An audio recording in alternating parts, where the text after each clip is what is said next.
500 pesos budget. So, ito na yung mga nabili ko dito sa Gangnam Street Korean Mart.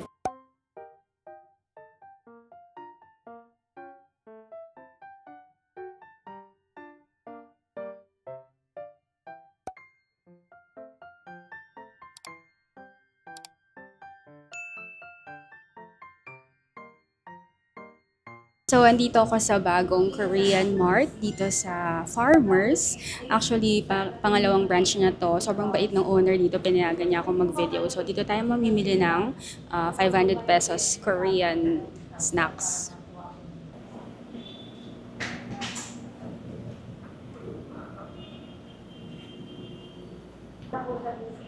Bago tong store nila kaya ang dami. Ang laki tsaka ang lamig sa loob.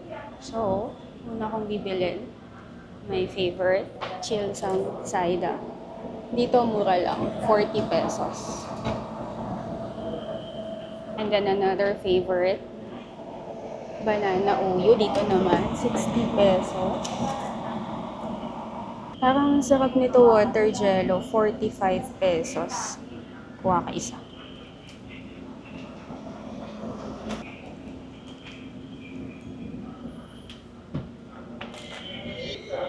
Favorite ko talaga na Korean noodles, Japaghetti. Pero wala silang stock dito. So, try ko tong cheese ramen, 60 pesos. Ito naman yung mga candy. Ito guys, masarap din to. Kimchi, 125. Meron akong gusto i-try yung parang pink version nito. Kaya lang walang stock dito. Ito naman yung favorite kong chichirya sa Korea. Dalawang version. Yung red original. Ito yung gusto ko yung parang medyo matamis na spicy. So this is 70 pesos. Quick story, nung nag-work ako sa Korean company, ito madalas yung mga pasalubong. Ayan. So ito yung standard na tikman ko. Pero may ibang flavors din pala. Strawberry, green tea, banana, and ito kakaiba, black sugar milk tea. 190 pesos. Ay, ang nipis ng Oreo. Bibili din ako ng Yopoki. So, meron yung standard na flavor, hot and spicy. Meron namang cheese and golden onion butter. Ito na lang siguro, cheese flavor. 100 pesos. Dami na. 25 isa. Meron din silang mga sotok-sotok, kimbap, fish cake, 70 pesos. Ito, 50 pesos yung sotok-sotok. Dami din mga ice cream dito. May nakikita ako ditong peach flavored. Mga melona. Melona dito, 30 pesos.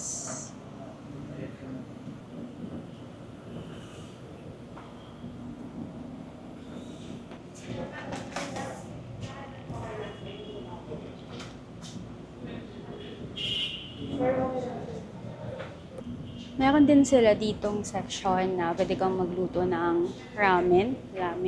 Meron din ditong mga toppings and other ingredients. May egg, cheese, kimchi, garlic, pickled radish, mixed vegetables, 30 pesos, boiled egg, kimchi, ito ba yung iba? Medyo malapit-lapit na to sa 500. Pero gusto kong tikman tong peach ice cream dito. Meron din siyang strawberry.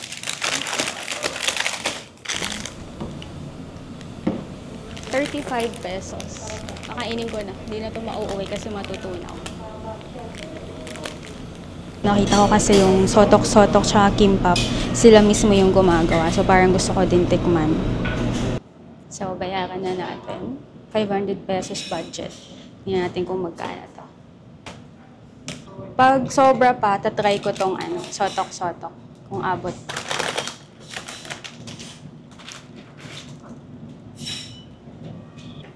Punch ka na.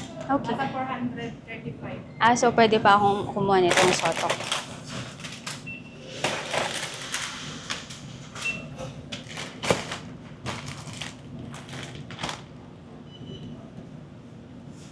Kano na total? 435. Isang, ito yung, ito gusto. 50. Total, 485. Yay.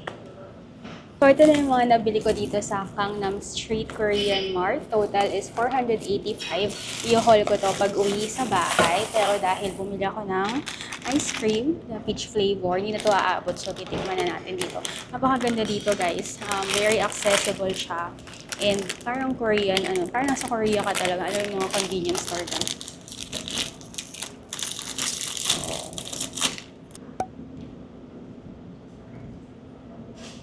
35 pesos. Sarap. Refreshing. Sarap. Paubos na. Sobrang sarap nito. 35.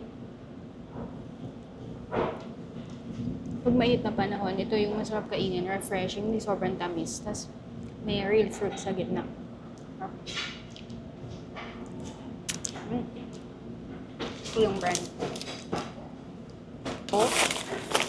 Gusto ko na ding itry dito yung sotok-sotok. Yan. Sarap na amoy. Tikman ko na.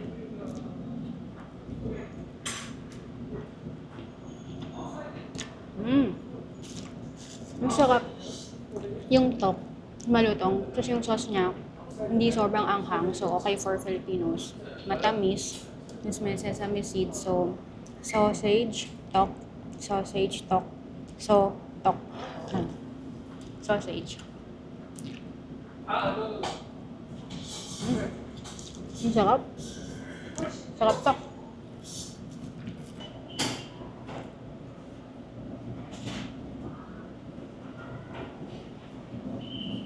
Binigyan ako ng Sajangnim ng free taste ng bingsu kasi next week daw magkakaroon na sila dito ng bingsu and nabalitan ako 120 pesos lang, so mas affordable. So, ayan, kita nyo, sobrang fine ng pagka-shave ng ice. Wow! Mga titikman ko. Harap. Sobrang fine. Sarap.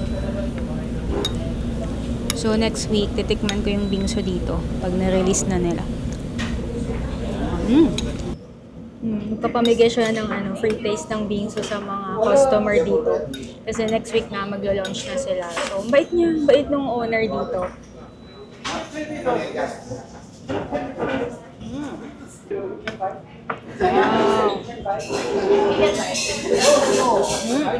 Dito to sa Gangnam Street Korean Convenience Store. Dito sa tapat ng Gateway. Madali lang siyang mahanap. So, yun nga, next week meron na daw silang bingsu. And meron din silang mga ibang food bukod sa mga binili ko. Okay, so i-haul ko na lang to pag uwi ko sa bahay. So, ito na yung 500 pesos Korean grocery haul. So, papakita ko sa inyo. Yung iba dito, mga favorite brands ko talaga. Yung iba naman, ngayon ko palang matatry. So, sa favorite chips ko, this is Kokal Corn. Kokal Corn, so grilled corn chips. Dalawang variant. Merong red, ito naman yung brown. Mas gusto ko yung brown kasi mas malasa. So, 70 pesos. And then, my favorite, so dapat may peach talaga kasi kung napapanood mo yung mga vlogs ko sa Korea, tuwing nagpupunta tayo doon, kailangan talaga nagtatry ako ng iba't ibang mga peach drink. Wala akong nabili, so ito na lang dalawa, banana uyu and chilsang cider. So, chilsang cider. So, ito may ibang variants din like strawberry, may chestnut akong nakita, pero itong classic na banana uyu yung favorite ko. And then, ito naman chilsang cider. Basically, ito yung Sprite ng Korea. Sakto may Sprite ako sa ref. So, i-compare natin. Ano ba yung difference ng chilsang cider at saka ng Sprite? So, ito 40 pesos. Cheese tteokbokki. So, 100 pesos. Ito medyo good for 1 to 2. Kung medyo madami kayo, pilin mo yung malaki. 150 pesos yun. And then, ang favorite ko talaga na noodles sa Korea, yung Japspaghetti. As in, kaya kong kumain everyday nun. Kaya lang wala silang stock. So, ito na lang. Cheese ramen. Random brand ng seaweed. And ito naman, hindi ko pa ito natatry, pero nakitan kasi ako. So, water jello. Water jello, yung nakalagay dito sa Korean writing. So, parang Siguro medyo gelish to. And then yung sotok-sotok naman at saka yung peach ice cream, nakain ko na dun sa store kanina. So, ang total nito, 485 pesos. So, pasok sa challenge and ngayon naman, magluluto na ako. Ang gagamitin ko sa lulutuin natin today, itong bagong item. So, this is from Drapor. Cute guys. Color pink. And then yung mismong cooker niya, light pink. Ayan. So, dito ako magluluto ng tteokbokki at saka ng ramen. So, manipis lang siya. Di ko alam kung meant to be talaga na ibang kulay yung takip. Pero sakto naman. Alam ko pwede din tong gamiting rice cooker. Pwede sa mga ramen, sa tteokbokki. I think pwede din mag-boil ng egg dito. So, madali lang siya. I-attach lang yung cord dito. And ready to use na. Hugasan ko muna. Paano to hugasan? Hindi siya natatanggal. So, kailangan mong hugas. Ano yun? So, hindi natatanggal tong cooker. Kailangan mo siyang hugasan nang hindi nababasa yung ilalim. Ang tteokbokki muna ang unahin kong lutuin. So, first, saksak natin. And, wala siyang masyadong setting na adjustment. So, meron lang button dito. I-press ba to? Okay. So, i-up. So, parang off, 1, tsaka 2 yung levels. So, after 3 minutes, nagbo-boil na yung water. Gusto ko yung tteokbokki ko may egg. So, lalagyan ko ng 2. Ay, basag. Ay, nabasag.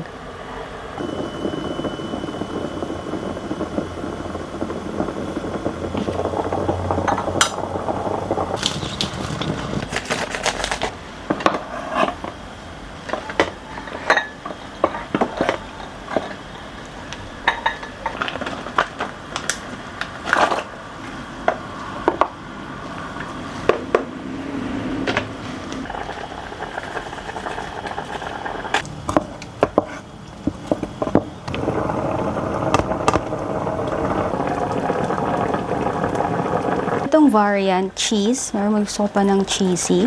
Yung egg. Ito na. Lagay ko na yung 2. Wow. Hoy! Ano yun? May pumatok.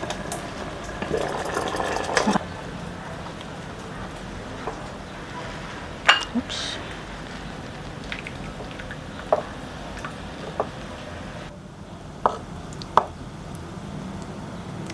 Sprinkles. Okay.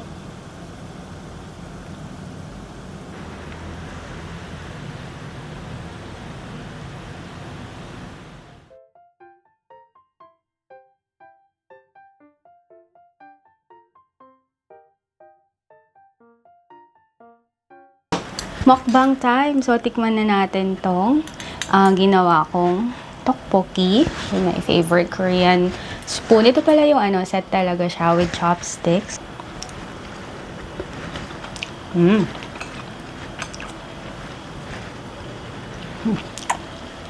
Sakto yung pagkaluto ng tok dun sa D4.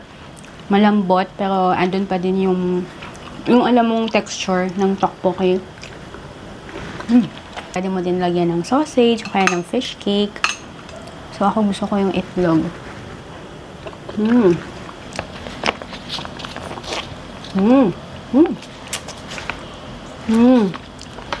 So, parang jelly ace, pero palambutin mo ng konti.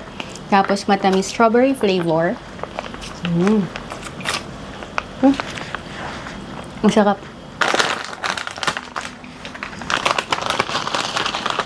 So, ganito yung shape. Sarap.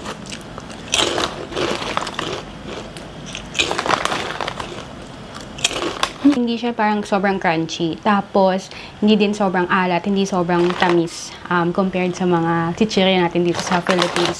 So, mild lang yung lasa niya, pero nandun yung matamis, medyo may anghang ng konti, may alat, of course.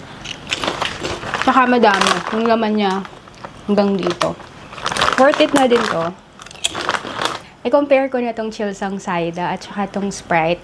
Itong Chilsang Saida, 250 ml, 40 pesos. Yung Sprite, 500 ml, 37 pesos. Madami. So, yung Sprite,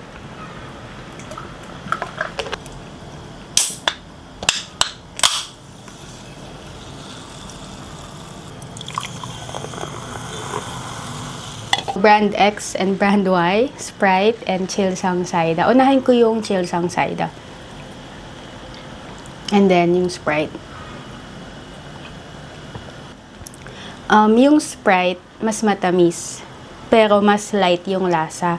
Yung Chilsang Saida naman, bawasan mo yung tamis niya. Pero meron kasi siya yung parang may hagod na feel. Ganun yung pag-describe ko sa kanya. Ayun yung parang may hagod talaga. Yung Sprite kasi pag ininom mo, ang light, yung tuloy-tuloy lang, pero mas matamis to. Meron ako ikikwento sa inyo. Actually, kaya ako naisip gawin tong vlog. Kasi meron akong kinakahumalingan na show na gusto kong i-share sa inyo. Recently, naghahanap nga ako ng mga shows na relaxing. Medyo madami na din akong mga napanood. Tapos yung iba mga favorite shows ko, inulit ko, like Hometown Cha-Cha-Cha, yung mga relaxing lang, ng mga K-drama. So, nagsiscroll ako one time sa Netflix. And then, meron akong nakita. Kita ko si Kim Woo Bin, Cha Seung-won, si Lee Byung-hun. Tapos, ang dami mga sikat na artista. So, I don't know if nadinig nyo na to. Our Blues. Sobrang ganda niya. Alam mo guys, 20 episodes, so mas mahaba compared sa usual na K-drama.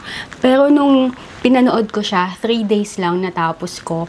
As someone na nagta-try to grow my mental health, nung pinanood ko to, sobrang realistic. Tinatakel yung mga everyday problems natin. They talked about depression, family problems, financial problems, even about mental health, ganyan. Basta magugustuhan mo talaga siya. Our Blues, yung title, for me, sobrang worth it talaga. Parang each episode, parang parang may nahihil sa akin unti-unti. Parang ganun siya ka-healing, ka-relaxing. So, I really suggest this K-drama. Tapos, natapos ko nga siya ng 3 days. Pinagpuyatan ko. Pero after natapos, ang sarap. Our Blues on Netflix. And then, dahil nga sobrang na-appreciate ko si Kim Woo Bin. So, syempre si Kyung-soo. Ayan, nandito sa likod ko si Kyung-soo. One of my bias sa EXO. Actually, bias ko naman silang lahat. Pero isa talaga siya sa talagang sobrang love na love ko. And, di ba, friends nga niya sila, Kim Woo Bin, si Kwang-soo, si Jo In-sung, ganyan. So, tatanggalin ko lang yung audio, hindi tayo makapiright. Meron silang ginawang project din ni Kwang-soo, si Kyung-soo, tapos si Kim Woo Bin, nag-guesting siya dyan, yung KKPP food. So, sobrang sarap panoodin nito guys, kasi nagluluto lang sila. Diba yun nung na-share ko sa inyo these days, parang ang sarap lang manood ng mga taong nagluluto, kumakain, tapos simple lang yung content, ganyan. So, ito naman ngayon yung inuulit-ulit ko ngayon. Diba, the past episodes, kunento ko sa inyo, inuulit ko yung mga vlogs ng 2 p.m. So, ngayon, ayan, si Kyung-soo naman yung pampacomfort ko. Yan lang ginagawa nila. Luto lang sila, tapos kwentuhan, tapos kakain sila.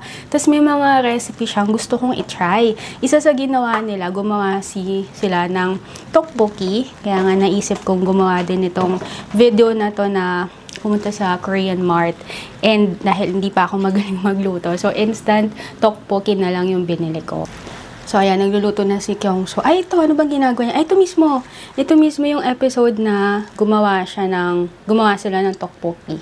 Ayan, so meron pa siyang quail egg ba yun? Fish cake, may green onion. Sobrang ang galing niyang magluto. Sobrang matagal ko naman alam na sobrang talented ni Kyung-soo. Pero ito, dahil sa palabas na to, parang sabi ko, ang dami niyang alam. So, magaling siyang magaling siyang kumanta, singer, galing siyang sumayaw, galing siyang mag-acting, pogi siya. Tapos, ang ganda ng personality niya. Tapos, magaling pa magluto. Grabe, sobrang husband material naman ng taong to. So, ayan, shoutout sa lahat ng mga XOL, ng mga may bias kay Kyung-soo, and sa lahat ng mga nagkikrave ng Korean food ngayon. Grabe, sobrang nakaka-relax talagang manood kay Kyung-soo na magluto. Pati kay Kwang-soo, nakakatuwa din ng personality niya. So guys, that's our 500 pesos Korean grocery haul.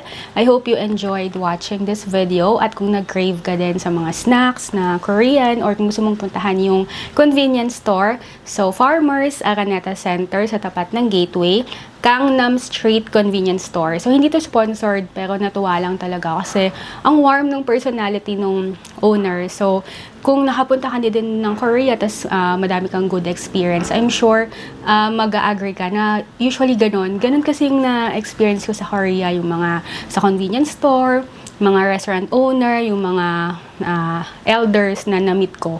Ganon, parang ang warm ng personality. So, yun, puntahan mo na lang Gangnam Street Convenience Store, and yung nirecommend ko nga na show, KPP Food, featuring Kwang Soo and Kyung Soo. Sobrang nakaka-relax siya. 5 episodes lang, pero per episode, 1.5 hours. So, medyo mahaba-haba. And of course, yung show sa Netflix na nirecommend ko, Our Blues, guys. As someone na nagta-try to grow my mental health, sobrang ang ganda nung palabas. Gem. Parang for me, hidden gem siya. Pero pag na-discover mo, sobrang ganda. Parang tatatak talaga.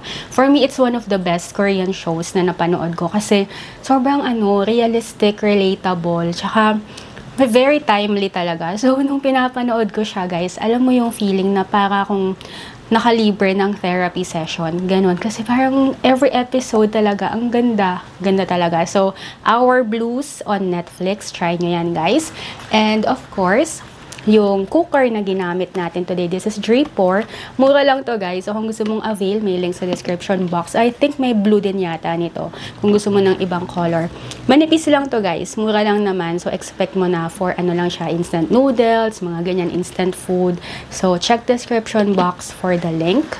And I hope you enjoyed watching this video. Ayan, shout out sa lahat ng mga XOL, yung mga may bias kay Kyung Soo, and yung nakaka-appreciate ng sobrang daming talent ng taong to. Grabe talaga. Wow. Gumawa din pala siya ng odeng, guys. So, that's our vlog for today. I hope you enjoyed. Kung nag-enjoy ka, subscribe to my channel and like this video para makagawa pa ako ng more vlogs like this. And I will see you next time. Bye!